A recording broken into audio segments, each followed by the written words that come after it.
Suivez le journal avec STM Transport Voyageurs, une nouvelle façon de voyager.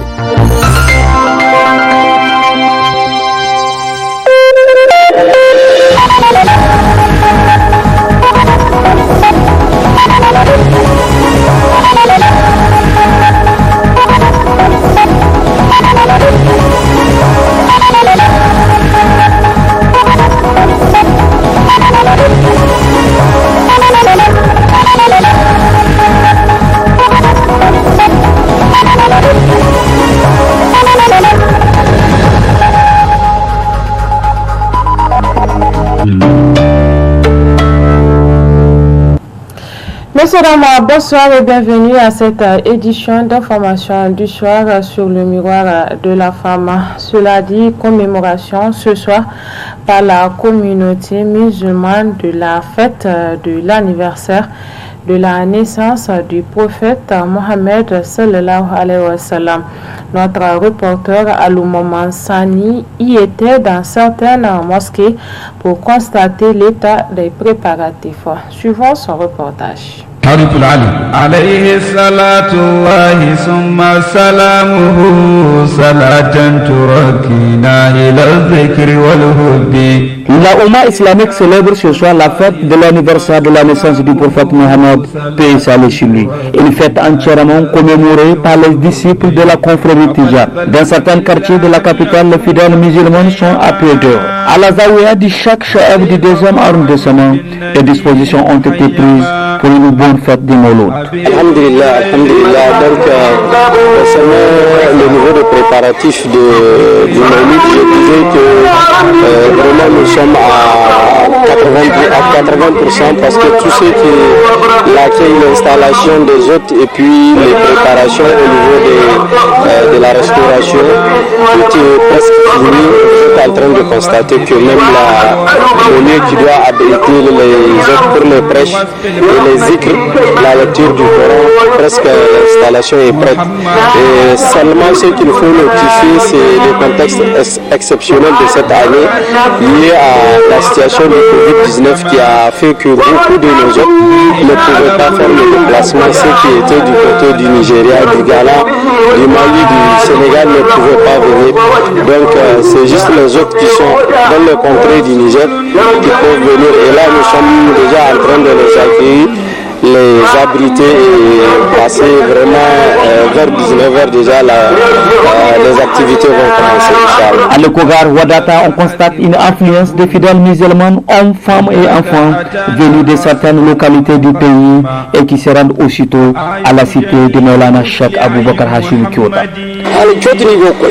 mawlido do ni go koy iko hinne se tota iko di ya hayo no ba fulon di wo saburani go ino kamel wote go bitay mo kuno ndo go tefa zangu ta kini go bore zari o mil franni ne boron furo ga kisini alhandir go ko iko hinne se ni go gate almaro bandi dai almaro disa fa gamra di ko burgu furo tota inshallah o ane o adno kambarin tese alada hari adinga wati kajini alo joto kala borem ce margani in ko gate nango kanta tota maga irko mawludo tenodin banda lafiya aslama kun irko ya to kade irko badde sab dingaren kulu konon asab dingaren kulu tonon dirko ba.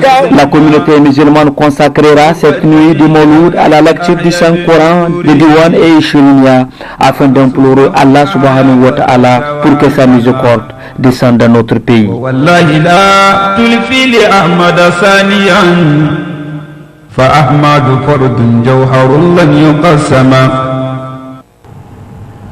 Les activités régionales du cadre transitaire opérationnel de la Commission climat pour la région du Sahel ont été lancées ce matin au Palais des Congrès de Niamey. Plus de précisions dans ce reportage de Haïssa Adamou et Ibrahim Kantama.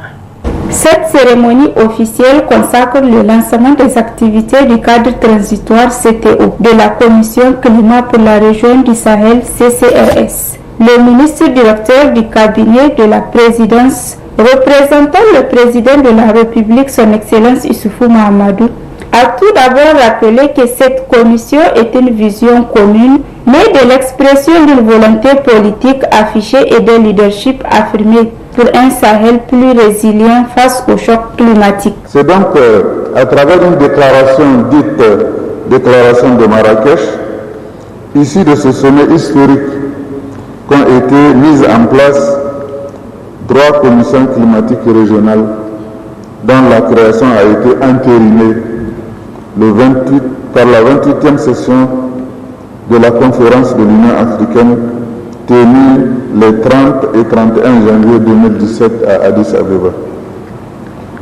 En plus donc de notre commission, les 2 autres commissions climat sont la commission climat pour le bassin du Congo et la commission climat pour les États africains insulaires. La commission climat pour la région du Sahel, dont l'enclenchement du processus a débuté depuis janvier 2017, sous l'impulsion de son président, son Excellence Issoufou Mahamadou, regroupe 17 pays membres. Il s'agit du Bénin, du Burkina Faso, du Cameroun, du Cap-Vert, de la Côte d'Ivoire, de Djibouti, de l'Érythrée, de l'Éthiopie, de la Gambie, de la Guinée, du Mali, de la Mauritanie, du Niger, du Nigeria, du Sénégal, du Soudan et du Tchad. Mesdames et messieurs, la Commission climat pour la région du Sahel s'est dotée d'un plan d'investissement climat d'un coût global de 440 milliards de dollars, avec pour objectif de contribuer à l'effort planétaire d'atténuation des émissions de gaz à effet de serre et d'accroître les capacités d'adaptation et de résilience des populations sahéliennes ainsi que l'accroissement de leurs moyens d'existence. Ce plan a été adopté lors de la première conférence des chefs d'État et de gouvernement des pays membres de la Commission qui s'est tenue ici même à Niamey le 25 février 2019. La conférence a également décidé de la création d'un secrétariat permanent chargé au niveau opérationnel de la coordination et du suivi de la mise en œuvre du dit plan, ainsi que de son programme prioritaire 2020-2025. Toutefois, avant la mise en place d'un tel organe, il est apparu nécessaire de créer un cadre transitoire opérationnel CTO de la Commission climat pour la région du Sahel, sous la supervision du président en exercice de la Commission pour la région du Sahel, cadre destiné à conduire en relation avec toutes les parties prenantes l'opérationnalisation de la Commission jusqu'à la mise en place effective du secrétariat permanent. Les partenaires techniques se sont réjouis de l'avènement tout en réaffirmant à tour de rôle la disponibilité de leur institution à œuvrer auprès des autorités des pays membres de la région du Sahel. Notons qu'après la visite guidée du siège CETO-CCRS, les parties prenantes ont procédé à la signature du livre d'or de l'organisation. Après donc la cérémonie de ce matin, les participants ont procédé dans l'après-midi à la signature d'un mémorandum, dit mémorandum d'entente entre la Commission climat pour la région du Sahel et le Royaume du Maroc à travers une conférence virtuelle. Nous y reviendrons plus en détail au cours de nos prochaines éditions. La société nigérienne de téléphonie mobile Niger Telecom a officiellement lancé ce matin sa nouvelle solution de connectivité Internet. Des nouvelles solutions qui proposent plusieurs avantages pour la clientèle. D'autres précisions dans ce reportage de Ralia Sami et Abdelmoumouni Abdraman. À travers cette présente cérémonie, l'opérateur national de téléphonie mobile Niger Telecom entend innover dans ses offres Internet fixes. Il propose ainsi à sa clientèle de nouvelles offres d'Internet, notamment la solution Giga Intense qui consacre une connexion fixe au débit, toute chose qui améliorera la performance de l'Internet que distribue Niger Telecom à ses abonnés. L'avènement qui nous réunit ce matin est la traduction ferme de notre croyance que Niger Telecom est un bel instrument de transformation numérique et de développement de l'économie de notre pays. Aujourd'hui, le digital a intégré les habitudes de communication de nos clients, tous segments confondus. Et l'Internet est un outil impératif au développement de nos entreprises. Niger Telecom a réalisé sur fonds propres d'énormes investissements en vue de diversifier ses technologies et rétrécir les fractures numériques entre les besoins du marché et l'offre proposée. Aujourd'hui, nous pouvons satisfaire tous les besoins de connectivité Internet exprimés par nos clients sans restriction de zones géographiques.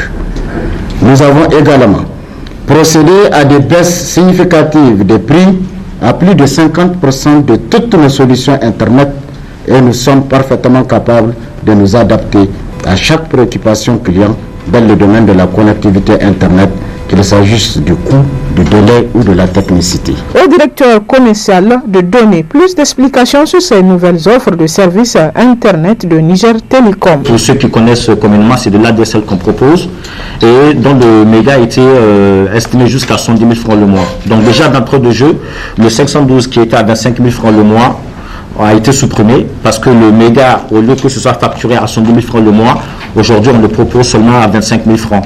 Donc pratiquement plus de 2 fois de moins que son tarif habituel. Initialement, on ne peut l'offrir qu'avec de l'ADSL. Aujourd'hui, grâce à cette solution, nous avons aussi une solution radio qu'on propose à l'endroit de nos clients.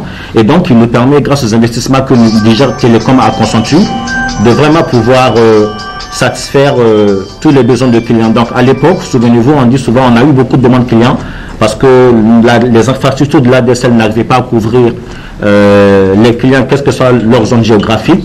Grâce aux investissements constitués par Niger Telecom, aujourd'hui, on peut satisfaire tous les besoins clients, quelle que soit leur zone. L'Internet dédié méga intense. Initialement, nous avons 2 grands types de segments. Donc, nous avons les clients particuliers, les résidentiels, et nous avons les clients entreprises. Et entre les deux, il y a une grosse fossée parce qu'il y a des PMI, PME, il y a des ONG qui n'ont pas peut-être assez de budget pour aller sur le segment des grandes entreprises. Donc, on a créé une technologie intermédiaire pour satisfaire tous les clients qui sont en intermédiaire entre eux.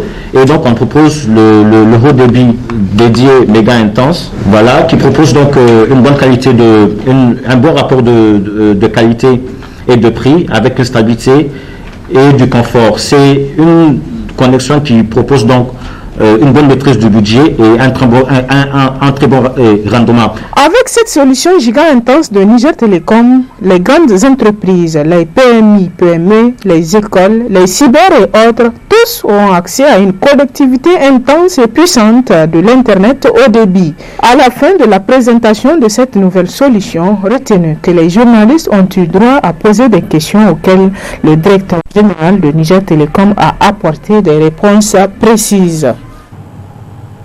Autre aspect de cette édition, aujourd'hui, la zone girafe de Corée compte près de 700 girafes en liberté et 10 guides touristiques professionnels.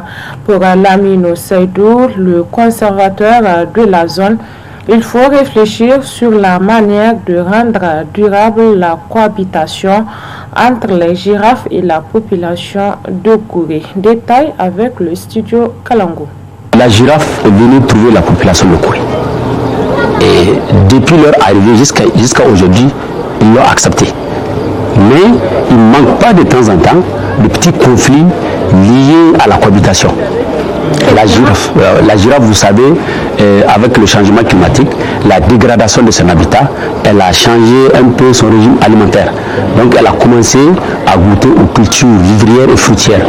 Et ça va pas sans concurrence ou bien sans représailles. Parce que l'État, en cas de dégâts, ne dédommage pas.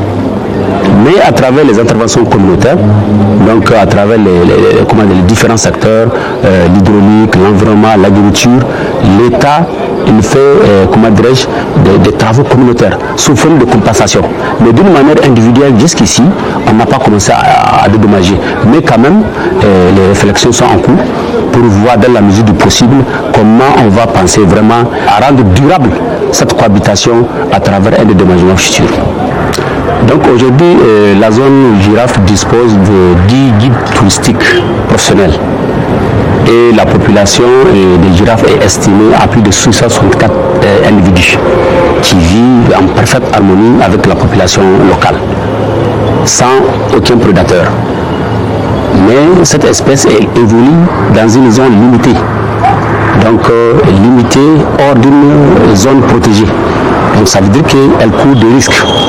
C'est ça qui a poussé le gouvernement, dans le cadre de la stratégie de la conservation de la girafe, à transloquer une partie, 8 individus, dans la région de Maradi au niveau de la réserve de Gerbéji pour les sécuriser, et ça pour éviter les catastrophes de type naturel ou bien climatique et sanitaire.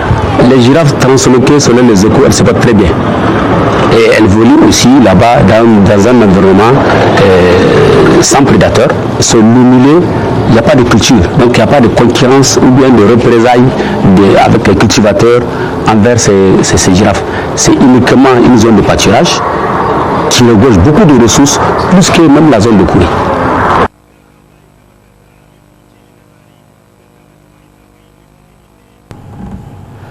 En cette période de froid qui s'annonce progressivement, l'entretien du corps est nécessaire afin d'éviter plusieurs maladies, notamment chez les enfants. Rachida Abdelkadri commente les images de Abdelmoumouni Abdraman. En cette période de froid qui s'annonce progressivement, l'entretien du corps est nécessaire afin d'éviter plusieurs maladies, notamment chez les femmes et les enfants. Raison pour laquelle il est nécessaire de trouver des pommades appropriées qui peuvent aider à protéger la peau et éviter l'assèchement. Chez les vendeurs de produits cosmétiques, l'affluence des clients est donc au rendez-vous. Comme d'habitude, on a toujours des clients, mais je précise, en cette période de fraîcheur, il y a une demande qui augmente. Donc je peux dire qu'en réalité, la demande a augmenté. Concernant les produits hydratants. Donc c'est les produits hydratants que les gens demandent de plus. Parce que c'est ces produits-là que tout le monde utilise pour lutter contre la fraîcheur. Plus ou moins, je dis que les gens sont satisfaits de nos produits parce que chaque fois, si tu vois des gens inconnus qui viennent, donc ça veut dire que vraiment le message passe. Bon, concernant les produits, on a les produits de tout genre. Il y a les qualités et j'appelle tout le monde à venir acheter les produits cosmétiques parce que vraiment les pommades est bon pour le corps. Notons que pendant cette période de fraîcheur, toutes les dispositions possibles seront prises pour non seulement s'en délire, mais aussi pour garder la peau saine. Et c'est la fin de cette édition d'information sur Tambra Télévision. Merci à vous de l'avoir suivi. Passez d'excellents moments en compagnie de nos programmes. Au revoir.